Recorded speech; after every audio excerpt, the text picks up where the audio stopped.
This is a story about quiet endurance, the kind that doesn't ask to be seen, but refuses to disappear. It's about staying loyal to one path long after the world stops paying attention. The machine stuttered for half a second, just long enough for Ronald to notice. He kept his hands steady anyway. That pause wasn't new. The sound had been changing for months.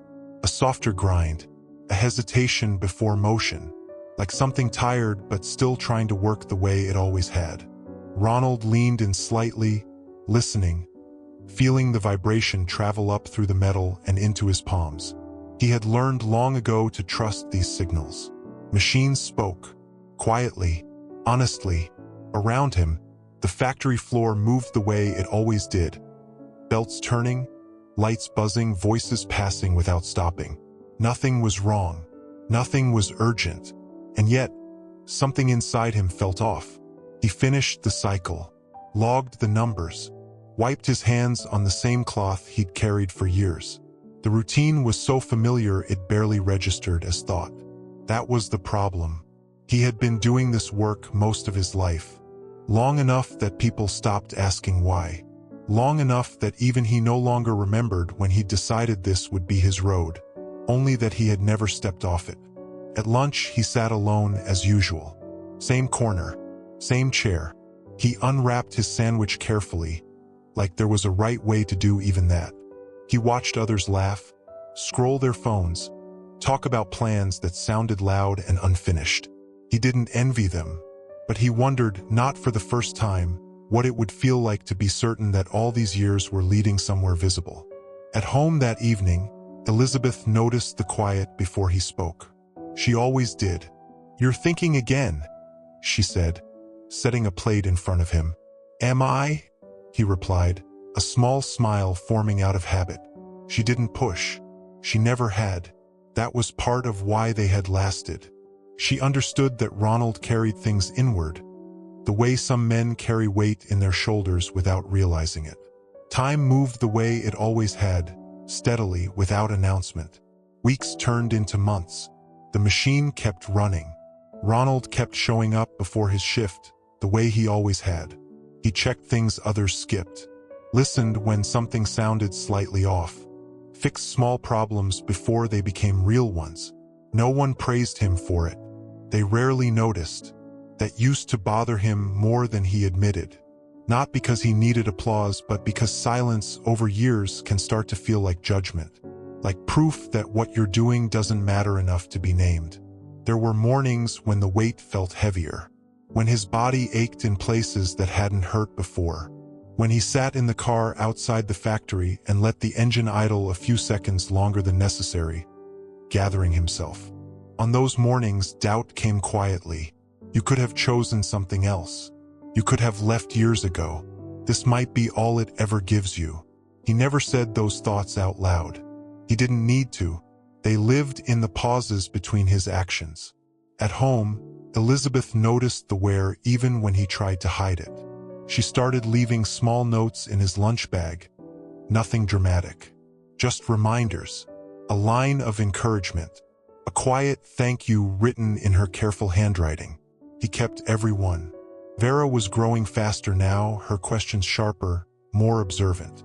Chris watched his father work around the house, copying how he held tools, how he approached broken things with patience instead of frustration. Ronald didn't realize it yet, but something was being passed down. Not advice, not ambition, but a way of standing in the world. At work, changes began to ripple through the floor. New supervisors, new metrics, new language that didn't quite fit the reality of the machines. Younger workers came and went. Some stayed, most didn't. Ronald stayed, not because he was afraid to leave. The attention didn't arrive all at once. Came in pieces. A question asked instead of a command. A pause in conversation where his name was spoken with intention. A request for his opinion that didn't feel like formality. Ronald noticed these things the way he noticed machines changing their sound, carefully, without assumption. He didn't lean into it, didn't adjust his behavior. He kept doing the work the same way he always had. That was the part people didn't see. They assumed consistency meant stagnation. They mistook quiet for a lack of ambition.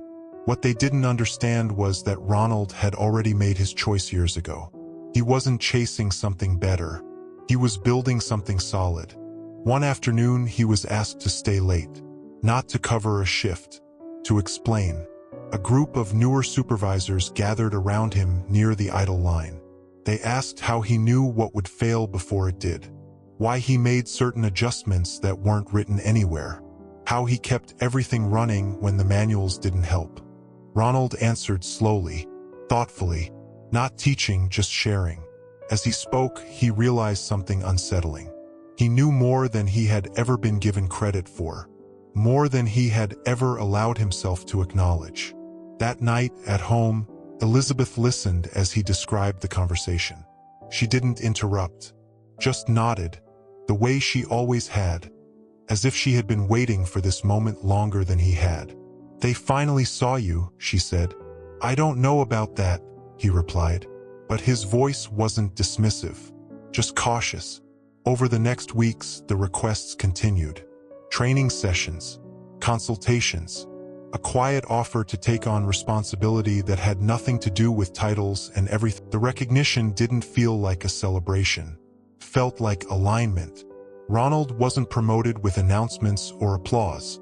There was no moment where everyone stopped what they were doing to acknowledge the years he had spent quietly holding things together. Instead, his days simply began to matter in a different way.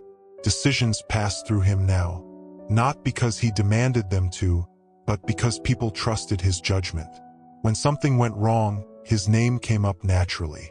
When something worked, it was often because he had prevented a problem long before it surfaced. He still wore the same clothes, ate the same lunches, parked in the same spot, but something inside him shifted.